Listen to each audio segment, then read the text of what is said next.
आकर्षित लैंडमार्क, सपनों का घर जैसा आप चाहते हैं हम बनाते हैं 1, 2 एवं 3 BHK ready position flats. Call 9827 321 321।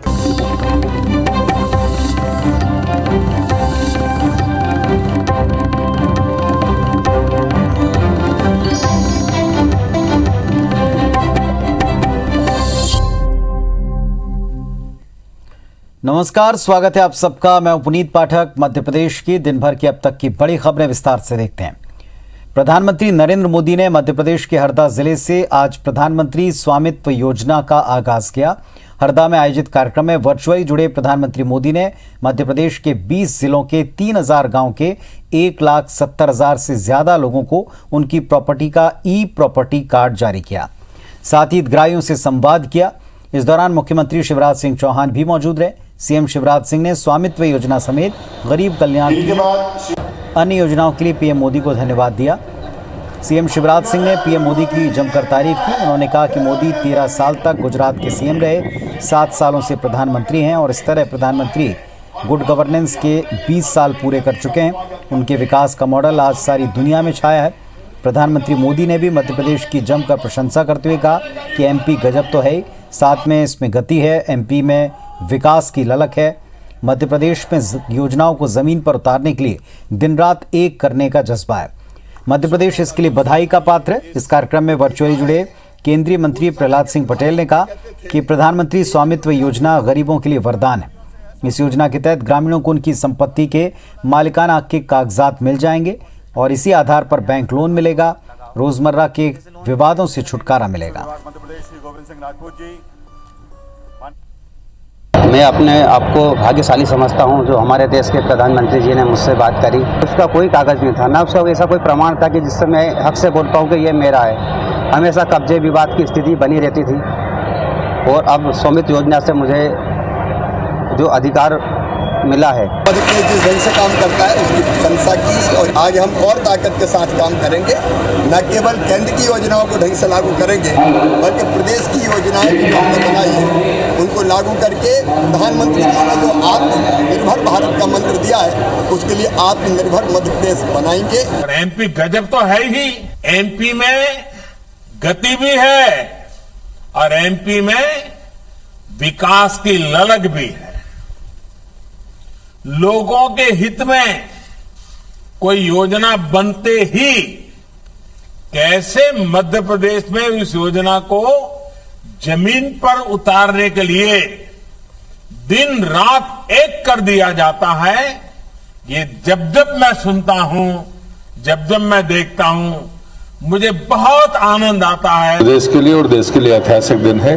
मैं प्रधानमंत्री का अभिनंदन भी करता हूं, उन्हें बधाई भी देता हूं कि स्वामित्व योजना की शुरुआत की और 1,71,000 हितग्राहियों को वो अभिलेख पत्र मिले, जिसमें हरदा ने देश में अव्वल स्थान प्राप्त किया। और चलिए बात प्रदेश में हो रहे उपचुनाव की दंगल की।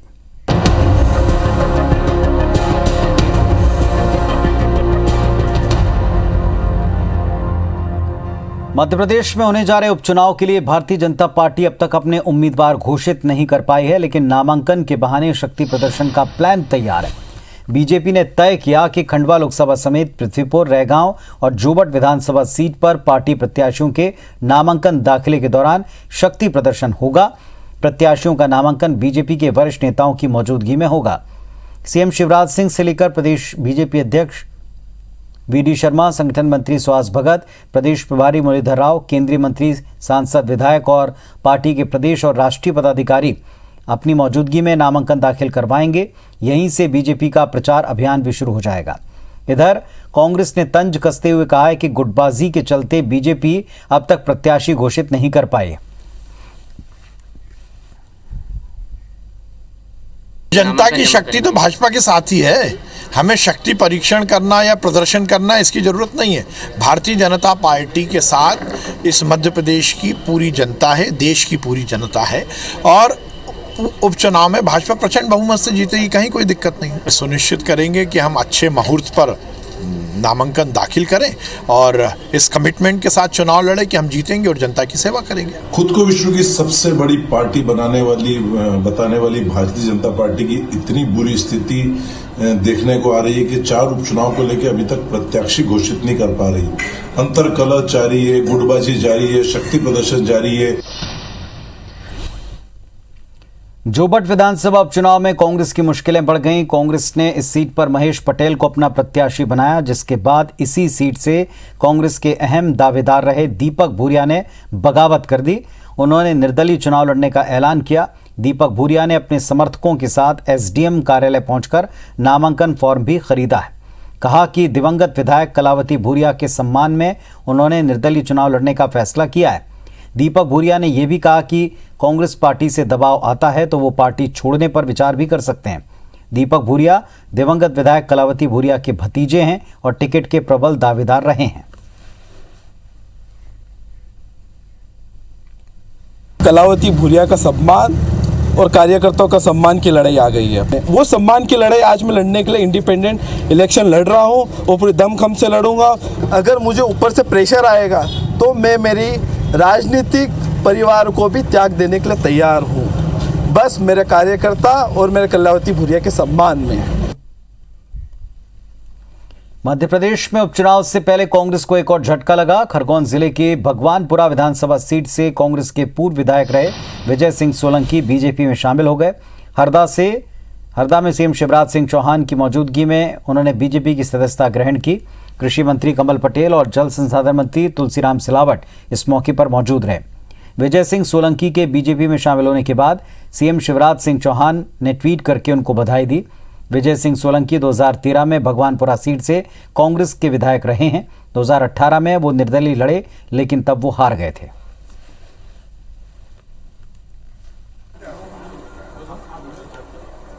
मध्य प्रदेश का निमाड़ अंचल लाल मिर्च के लिए फेमस है। इस पहचान का उपयोग अब खंडवा लोकसभा उपचुनाव में वोटर्स को जागरूक करने के लिए किया जाएगा। दरअसल खंडवा लोकसभा क्षेत्र के तहत आने वाले बड़वा और भीकनगांव विधानसभा सीट खरगोन जिले के अंतर्गत आती है। लिहाजा खरगोन जिला प्रशासन ने इन दोनों ही विधानसभा क्षेत्र के मतदाताओं को जागरूक करने निमाड़ की फेमस लाल मिर्च का शुभंकर जारी किया, जिस पर लाल मिर्ची का फोटो है। साथ ही लिखा है, निमाड़ी मिर्ची का सुना कहना, मतदान करो भैया बहना। कलेक्टर ने कहा, इसका मकसद वोटर्स को ज्यादा से ज्यादा वोटिंग के लिए प्रेरित करना है। दोनों विधानसभाओं के हर पोलिंग बूथ पर इस शुभंकर के कटआउट, फ्लैक्स और बैनर लगाए जाएंगे।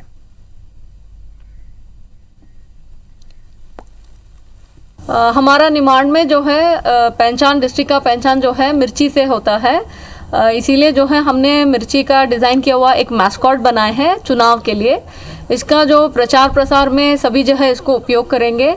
लोग जो है इसको देख के उनके साथ अट्रैक्ट भी हो सकते हैं कि इन्होंने क्या बनाया है।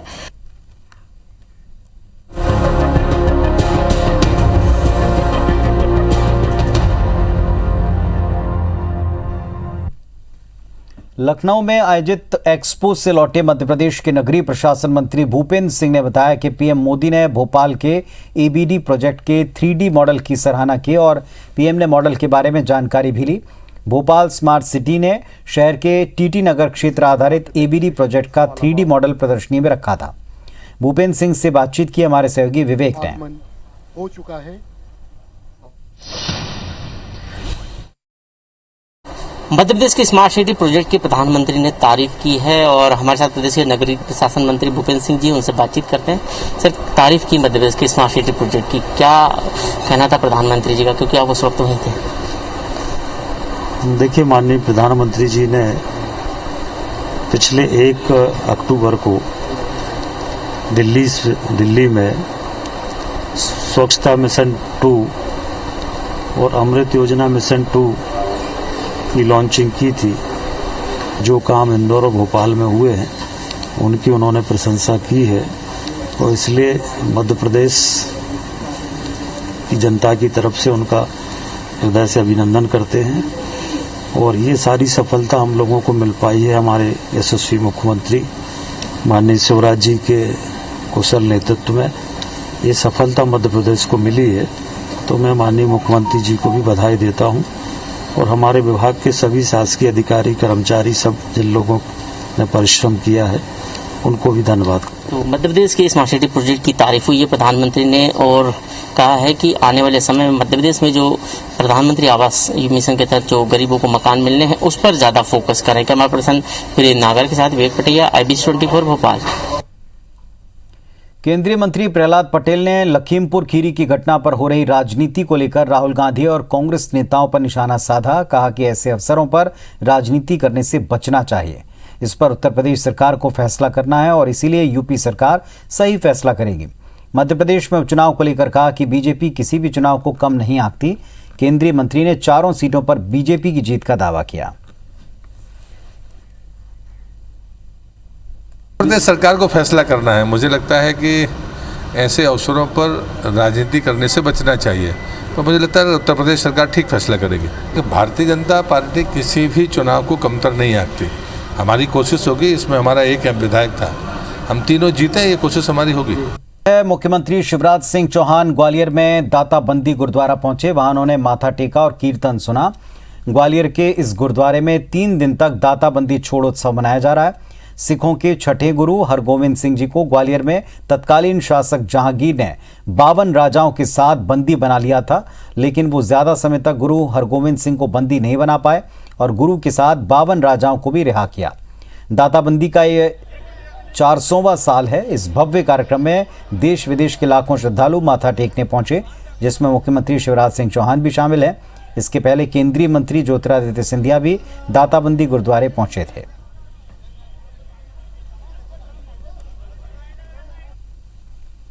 गुरुद्वारे में हर कोई नतमस्तक हो सकता है। सिंधिया जी भी आए और उन्होंने भी नतमस्तक हुए। गुरुद्वारा साहब में दाताबंदी छोड़ का आशीर्वाद प्राप्त किया। सीएम साहब भी जो मध्य प्रदेश के वो भी आए, उन्होंने भी दाताबंदी छोड़ का आशीर्वाद प्राप्त किया। कोविड नियमों के देखते हुए चुनिंदा लोग जो आउट ऑफ कंट्री से आए, लेकिन हिंदुस्तान के हर कोने से आदमी, चाहे वो कम संख्या में आया लेकिन पहुंचा जरूर। डिंडौरी के दौरे पर पहुंचे राज्यपाल मंगूभाई पटेल ने लालपुर गांव में तितरू बैगा आदिवासी के घर दोपहर का भोजन किया, जहां उन्हें कोदो कुटकी से बना पकवान परोसा गया। राज्यपाल के साथ तितरू बैगा, उसकी पत्नी हिरोंदा बाई, ADG और कलेक्टर समेत अन्य अधिकारियों ने कोदो कुटकी से बना लजीज भोजन किया। तितरू बैगा ने बताया कि वो इस पल के लिए पिछले कई दिनों से तैयारियों में जुटा था, तब आज वो वक्त आया है। वो काफ़ी खुश है, गौरवान्वित महसूस कर रहा है। तितरू का कहना है कि राज्यपाल के उनके घर आने से दूर दराज के लोग और रिश्तेदार उनके नाम से अब जानने लगे। तितरू ने कहा कि उसने राज्यपाल से खुद के लिए ज़मीन और गांव के हित में सड़क और सोसाइटी की मांग रखी थी, जिस पर राज्यपाल ने उचित कार्यवाही का भरोसा दिया है। राज्यपाल ने तितरू के घर पहुंचे ग्रामीणों से मुलाकात कर उनकी समस्याओं को सुना। इसके बाद राज्यपाल ने पाटनगढ़ स्थित कलाकृति केंद्र में गोंडी पेंटिंग्स भी देखी।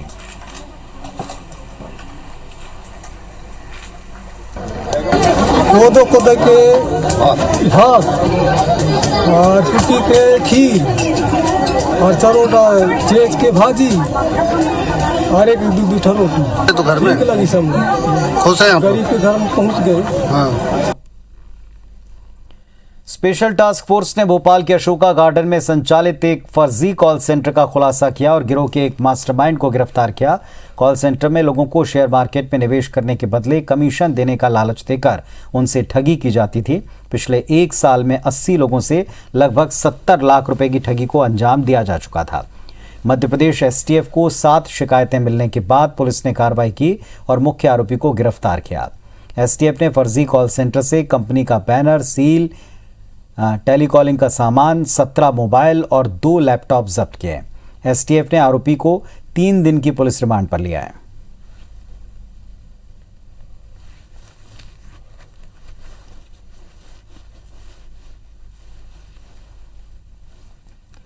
मध्य प्रदेश में सांची दूध टैंकर में पानी मिलाने का मामला तूल पकड़ रहा है। इसको लेकर बीजेपी और कांग्रेस आमने सामने। मिलावट पर कांग्रेस ने प्रदेश सरकार पर निशाना साधा।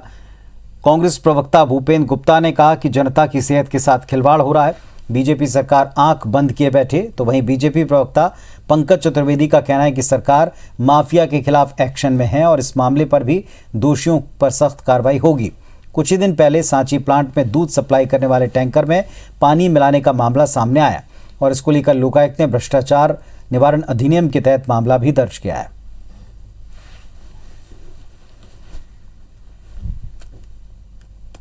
इसे में हम संज्ञान लेंगे और यदि ऐसा कोई मामला सामने आता है तो उचित विभागीय कार्रवाई की जाएगी और ऐसे कोई भी व्यक्ति, अधिकारी, कर्मचारी जो जनता के हितों के विपरीत काम करते हैं, भ्रष्टाचार में उनकी संलिप्तता है, तो उनको ऐसी जगहों से हटाया जाएगा जहां से वो भ्रष्टाचार के उनको अवसर मिले या जनहित प्रभावित हो। सरकार को कार्रवाई करनी चाहिए। कमलनाथ जी की सरकार ने जब शुद्ध के खिलाफ युद्ध चलाया था तब भी जो है सांची में इस तरह की हरकतें पकड़ी गई नहीं और जो है लोगों को सस्पेंड किया गया था।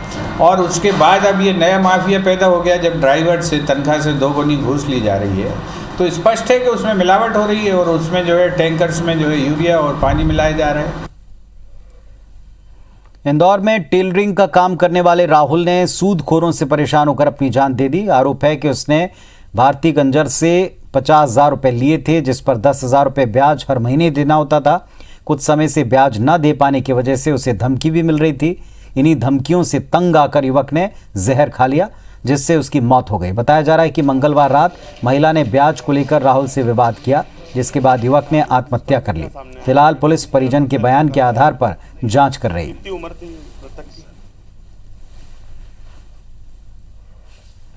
का ही कहना है कि कर्जा वर्जा उसने कर लिया था कहीं। कर्जा वाला कुछ परेशान करते? नहीं, कर्जा इसके पास था, कर्जे वैसा कोई आया नहीं अभी सामने। कंजर समाज की लेडीज है, उनने पैसे दे रखे थे बिजारों में 20% से, तो 20% के पैसे के चक्कर में उन्होंने घर पर आके गाली गुप्ता करी थी। और उसके बाद में बोले थे पैसे दे के जाते हम तो मारेंगे, ये बात हुई थी। उसके पीछे घेर खाया हमने। ड्रग्स केस में शाहरुख खान के बेटे आर्यन खान के साथ पकड़ी गई मुनमुन धमेचा मध्य प्रदेश के सागर की रहने वाली है। करीब 7 साल पहले वो सागर से निकलकर पहले भोपाल, फिर दिल्ली और वहां से नशे की दुनिया तक पहुंच गए। ड्रग्स केस में गिरफ्तार होने के बाद सागर के लिए गुमनाम हो चुकी मुनमुन अचानक सुर्खियों में आ गई। माता पिता की मौत के बाद सागर में कोई नहीं रहता है। एक भाई है जो दिल्ली में नौकरी करता है। पड़ोसी बताते हैं कि करीब 2 महीने पहले मुनमुन सागर आई थी। वो करीब 20 दिन तक यहाँ रही, तब उसका भाई भी उसके साथ था। मुनमुन ने सागर में ही कोरोना वैक्सीन का डोज लगवाया, फिर मॉडलिंग के लिए मुंबई चली गई। फिलहाल इस संबंध में सागर पुलिस कुछ बोलने से बच रही है। ना तो मुंबई पुलिस ने सागर पुलिस से कोई संपर्क ही किया है।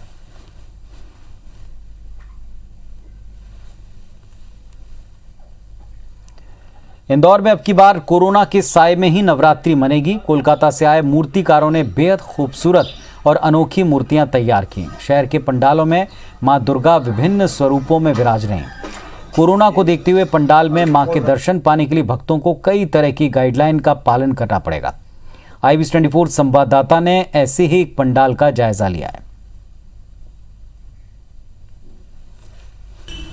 देश भर में मां दुर्गा की आराधना करने का जो समय है वो काफी नजदीक आ चुका है और इसके साथ साथ पंडाल पूरी तरह से सज चुके हैं और अब इंतजार है माता रानी को विराजमान करने का। इसी के साथ घरों में भी तैयारियां अपने अंतिम चरणों में हैं। कुछ आपको अद्भुत नजारे दिखा रहे हैं मां दुर्गा के अलग अलग रूप की, किस तरह से इस बार ये जो शोभा है वो बढ़ाने वाले हैं। इस समय मौजूद हूँ मध्य प्रदेश के आर्थिक राजधानी इंदौर में। मुनि मुंबई के नाम से भी ये शहर जाना जाता है और उससे भी ज्यादा संस्कृति प्रिय ये शहर है और इसीलिए हर एक त्योहार पर जो रौनक है वो देखते ही बनती है। पंडालों में इस बार सीमित संख्या के साथ गाइडलाइन के अनुरूप ही इसकी अनुमति दी गई है। मूर्तिकारों से ही बात करते हैं क्या कॉन्सेप्ट के साथ। विवेक, इस बार थोड़ा अलग माहौल है लेकिन बेहद ही खूबसूरत मूर्तियां और ये जो लुक है ये तो बहुत ही अद्भुत है। इस बार लोगों में उत्साह इतना कुछ ज्यादा है। पिछले साल लोग नवरात्रि नहीं कर पाए थे, इस साल उत्साह ज्यादा उनके। इस बार तो अलग अलग डिजाइन में बनवा रहे हैं। कालका माता के रूप में हो गया, फिर ये बालक रूप में माता जी हो गई, ये कालका माता का रूप हो गया, अलग अलग डिजाइनों में हो गई। POP की मूर्ति इस बार पूरी बैंड है तो इस बार इस कारण बहुत ज्यादा मिट्टी की मूर्ति की मांग बहुत ज्यादा है तो वो हम पूरी नहीं कर पा रहे हैं इस बार। अच्छा, ये मूर्ति जो बनाई है बेहद ही अट्रैक्टिव है। माता के हाथों में त्रिशूल नाव के इंजेक्शन नजर आ रहे हैं। ये तो भगवान ने करा है, जो है उनने ही कोरोना काल का लेके भी वही आए, लड़ाई करके वही लेके जाएंगे। तो इसी आदेश में ये बनाया गया है कि माता जी इस बार कोरोना साथ ले जाएंगे। बिल्कुल। तो देखिए हर जगह यही अपील हो रही है, मूर्तिकार भी ये चाहते हैं कि जल्द से जल्द जो कोरोना काल है ये खत्म हो, और इसके लिए खास तौर पर जो प्रार्थनाओं का दौर है वो हर एक त्योहार पर देखने को मिलता है, और नवरात्रि में खास तौर पर जो धूम है शहर में वो देखने ही बनने वाली है। कैमरे संतोष जरवान के साथ शालिनी हाडिया, IBC 24 इंदौर। तो इस बुलेटिन में फिलहाल इतना ही। खबरों और अपडेट्स के लिए आप लगातार देखते रहें IBC 24। नमस्कार।